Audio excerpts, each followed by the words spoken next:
নমস্কার বন্ধুরা, কেমন আছেন আপনারা সবাই? আশা করি সবাই ভালো আছেন। আজকে আমি চলে এলাম আরেকটি নতুন ভিডিও নিয়ে।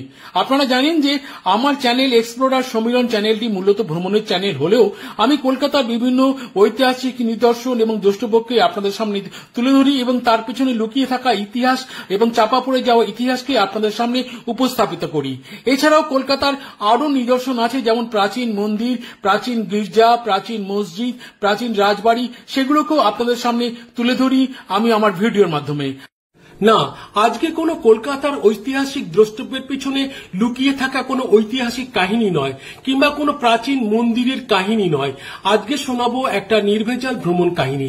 তবে ভ্রমণ কাহিনী না বলে একটা টুকরো ভ্রমণ কাহিনী বলতে পারেন। আজকে আপনাদের নিয়ে যাব ড্যান্সি বাবুদের দেশে। হ্যাঁ, শিমুলতলা, গিরিডি, মধুপুর, যশোদী, দেওঘর প্রভৃতি অঞ্চল আজ থেকে 100-150 বছর আগে হয়ে উঠেছিল ড্যান্সি বাবুদের দেশ। সেই গল্প আপনাদের আজকের ভিডিওতে শোনাবো। আর সেখানে আজ থেকে 100-150 বছর আগে কলকাতার ধনী অভিজাত শিক্ষিত সম্প্রদায়ের মানুষেরা সেখানে অনেকটা জায়গা নিয়ে এক একটা বাগান বাড়ি নির্মাণ করেছিলেন।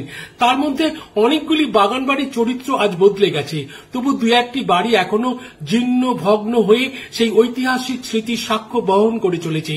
আজকে শোনাবো সেই রকম একটি জীর্ণ ভগ্ন প্রায় সৌধ বা প্রাসাদ বলতে পারেন ছোটখাটো, তার কাহিনী। আজকের এই ভিডিওটা শেষ হলেই আমরা চলে যাব মূল ভিডিওতে। ততক্ষণ এই ভিডিওর শেষ অংশটা আপনারা ধৈর্য ধরে দেখতে থাকুন বন্ধুরা।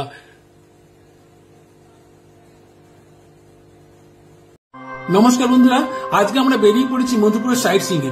মধুপুরের সাইট সিইং এ অন্যান্য দ্রষ্টব্যের পাশাপাশি যেগুলো আমাকে ভীষণভাবে আকর্ষণ করেছে সেগুলো হচ্ছে যে মধুপুরের বিভিন্ন পুরনো বাড়িগুলো, যেগুলোর সঙ্গে জড়িয়ে আছে 100 বছর বা তারও বেশি পুরনো ইতিহাস।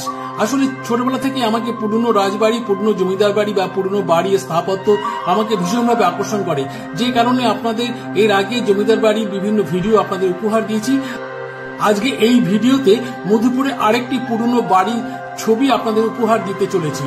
বন্ধুরা, আরেকটা কথা, আমার চ্যানেলটি কিন্তু একেবারে নতুন চ্যানেল, তাই সবার কাছে একান্ত অনুরোধ আমার চ্যানেলটিকে সাবস্ক্রাইব করে আমার পাশে থাকবেন এবং নতুন নতুন আকর্ষণীয় ভিডিও উপহার দিতে আমাকে উৎসাহ যোগাবেন। চলুন বন্ধুরা, আজকের ভিডিও শুরু করা যাক। নমস্কার বন্ধুরা, আমরা মধুপুরের সাইট সিইং করতে করতে আজকে চলে এসেছি একটি পুরনো বাড়ির সামনে। মধুপুরে প্রচুর পুরনো বাড়ি আছে, এর আগেও আপনাদের দুটো বাড়ি দেখিয়েছি। এটা 3 নম্বর বাড়ি। দেখতে পাচ্ছেন নাতি উচ্চ স্তম্ভ রয়েছে দুপাশে, বেশ সুন্দর সুদৃশ্য কারুকাজ করা, আর দুটি স্তম্ভেই দুটি মার্বেল ফলক রয়েছে। আর সামনে যাওয়া যাবে না, দেখুন জঞ্জাল পড়ে আছে স্তূপাকার হয়ে, আর জঙ্গল হয়ে আছে, তাই ক্যামেরা জুম করে আপনাদের দেখানোর চেষ্টা করছি। দেখুন ওপরে লেখা রয়েছে OUT, আউট, তার মানে তাহলে এটা বাহির পথ, প্রবেশ পথ নয়।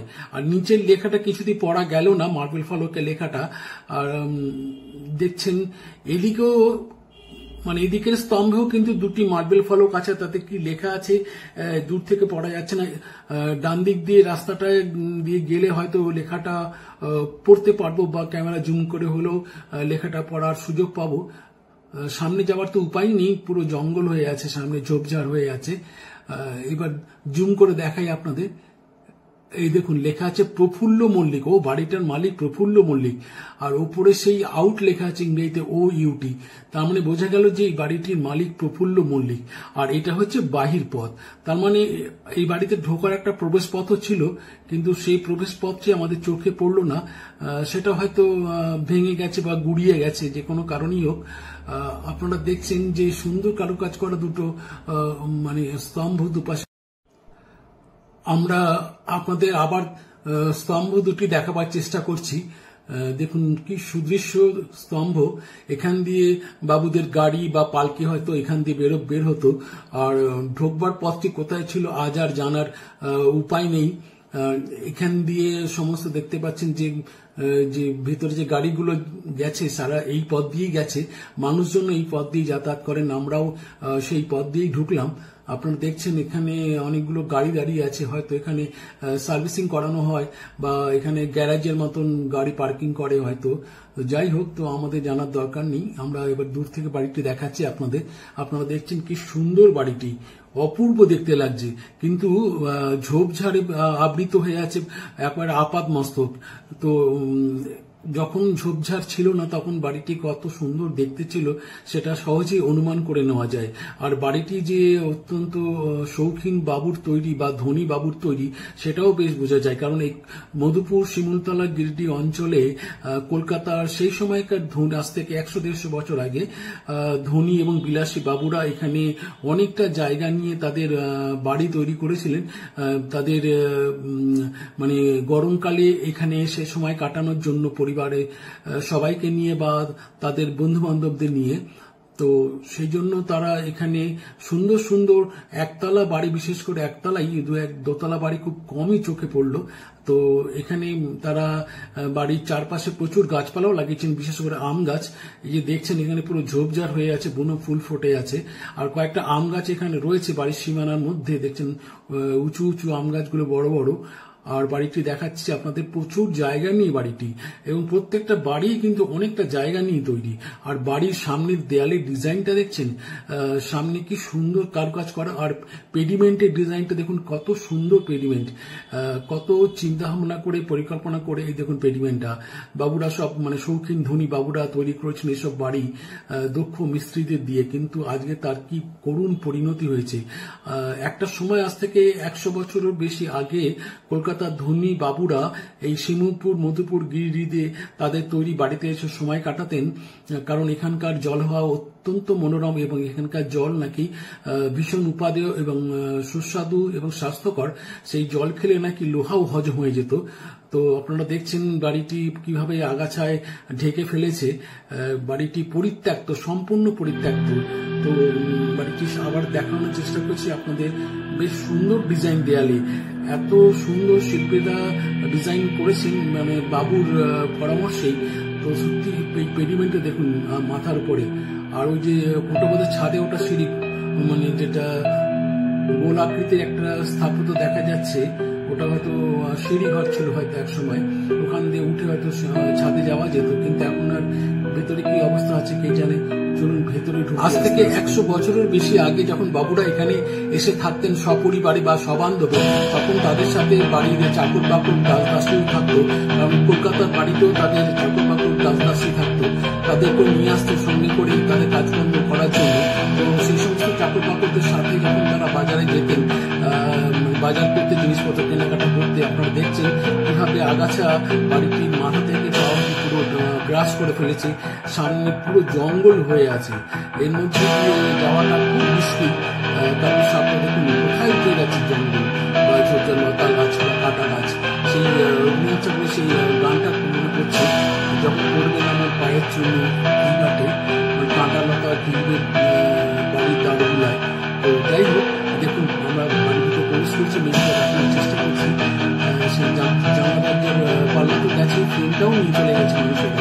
আর দেয়ালের অবস্থা দেখুন, কোথাও গর্ত করা আছে, কোথাও প্লাস্টার করেছে। এই যে পরিবারটার ছাদ আগেকার দিনে। তো যে কথা বলছিলাম যে বাবুরা যখন চাকর বাকরদের নিয়ে এখানকার স্থানীয় বাজারে বাজার করতে যেতেন, জিনিসপত্র কিনতে যেতেন, আপনারা দেখছেন যে দেয়ালের বিভিন্ন জায়গায় প্লাস্টার খসে গেছে। জানা দরজার ফ্রেম তো আগেই বলেছি পাল্লা সব মানে উধাও হয়ে গেছে। এই যে ইটগুলো খসে খসে পড়ছে, আপনারা দেখছেন এই ইটগুলো দেখলে কিন্তু বাড়িগুলোর বয়স খুব একটা বেশি বলে মনে হয় না, 100 বছর বা তার একটু বেশি হবে। আপনারা দেখতে পাচ্ছেন একটা অর্ধচন্দ্রাকৃতি একটা দেয়াল, খিলানযুক্ত দেয়াল। এটা দেখলেই বোঝা যায় যে এই বাড়ির মালিক প্রফুল্ল মল্লিক বাবু, যার নামটা আপনাদের ফলকে দেখিয়েছি, তিনি কত শৌখিন মানুষ ছিলেন। আরেকটা ঘর দেখাচ্ছে, এটা অন্ধকার, স্যাঁতস্যাঁতে খানিকটা দুর্গন্ধ আসছিল, মেঝেটা আবর্জনা পরিপূর্ণ, স্বাভাবিকভাবেই পরিপূর্ণ, কারণ অনেকদিন ব্যবহার করা হয় না। আপনারা দেখলেন পরিবারের ছাদে যে ঘুরগুলি দেখাচ্ছে আপনাদের। তো যে কথা বলছিলাম যে বাবুরা যখন তার চাকর বাকরদের নিয়ে এখানকার স্থানীয় বাজারে বাজার করতে যেতেন, তখন জিনিসপত্রের দাম কলকাতার জন্য অনেক কম ছিল। তারা বলতেন, ইংরেজিতে বলতেন জ্ঞান চিপ। তো এখানকার স্থানীয় মানুষরা ওই জ্ঞান কথাটি বারবার বিভিন্ন মানুষের মুখে দিনের পর দিন শুনতে শুনতে তারা ওই কথাটা মানে না বুঝে একটু বিকৃত করে অনিচ্ছাকৃতভাবেই বলতো জ্ঞানচি। তো তখন তারা এই বাবুদের বলতো জ্ঞানচি বাবু। এই ড্যানচি বাবু কথাটা কিন্তু তখনকার দিনের প্রতিষ্ঠিত লেখকের লেখা সাহিত্যের গল্পের উপন্যাসে কিন্তু একটা স্থায়ী জায়গা করে নিয়েছিল। সেটা খুব মজার ব্যাপার একটা। অনেকে এই কথাটা নিয়ে হাসাহাসি করতো যে ড্যানচির কথাটা কি করে ড্যানচি হয়ে গেল। যাক, আপনাদের অনেক কথা শোনালাম, এবার বাড়ির ভেতরটা দেখাই আপনাদের। এটা বোধহয় কোনো হল ঘর ছিল, বেশ বড় সড়ো ঘর, আর ছাদটা বেশ উঁচু। আর দেখলেন যে বড় বড় দরজা জানলা। এখানে দেখুন যে কত সুন্দরভাবে বাড়িটি নির্মাণ করা হয়েছিল। বাড়ির ভেতরটা দেখাচ্ছি আপনাদের। বাড়িটির রং কোনো কালে হয়তো সবুজ ছিল, এখন সেটা রং চটে গিয়ে হতশ্রী বিবর্ণ হয়ে পড়েছে, পরিত্যক্ত তো হয়েই আছে। আপনাদের বাড়ির ভেতরের ঘরগুলো বা ভেতরের অবস্থাটা অনেকক্ষণ ধরে ঘুরে ঘুরে দেখাবার চেষ্টা করলাম। আপনারা দেখছেন বিভিন্ন দেয়াল যেখানে নানা গর্ত হয়ে আছে, প্লাস্টার খসে গেছে, মানে দেয়ালের রঙও বিবর্ণ হয়ে গেছে, বিভিন্ন জায়গায় ইটও খসে পড়েছে। আপনাদের দেখাচ্ছি যে পরিবারকার ছাদ তখনকার দিনে। এতক্ষণ আপনাদের বাড়ির ভেতরটা ঘুরিয়ে ঘুরিয়ে দেখালাম, এবার বাড়ির ভেতর থেকে বাইরের দৃশ্য দেখাই। আপনারা দেখতে পাচ্ছেন বাইরের দৃশ্য, রাস্তা দিয়ে গাড়িও যাচ্ছে দেখতে পাচ্ছেন। চলুন ফিরে যাই আবার বাড়ির ভিতরটায়। এই যে দেখছেন সেই অর্ধচন্দ্রাকৃতি দেয়ালটা, একসময় হয়তো এই বাড়িটা সরগরম হয়ে থাকতো বিভিন্ন জনের কথায়, গল্পে, হাসি ঠাট্টায়, গান আর বাজনায়। কত আনন্দ, কত মজা, কত হুল্লোড়ের ঢেউ উঠত বাড়ি জুড়ে। বাচ্চারা হয়তো ছুটোছুটি করতো এই ঘর থেকে ও ঘরে, কেউ বা সামনের মাঠে খেলা করত। সন্ধ্যেবেলা সঞ্জু মামা ডুবে গেলে গরম গরম চা আর নানা ভাজাভুজির সাথে ছাদের উপর শতরঞ্চি পেতে বস্তু গল্পের আসর, বস্তু গানের আসর। কত হাসি খুশির বন্যা বইত। আর আজ সবকিছু হারিয়ে, নিঃস্ব হয়ে, রিক্ত হয়ে, হতশ্রী কুৎসিত হয়ে একাকী শুধু কাঠামোটা নিয়ে দাঁড়িয়ে আছে এই বাড়িটি।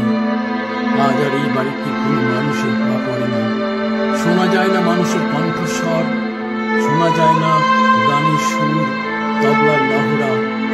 আজ শুধু শূন্য বাতাস ঘুরে বেড়ায় বাড়ির ভেতরে, এঘর থেকে ওঘরে।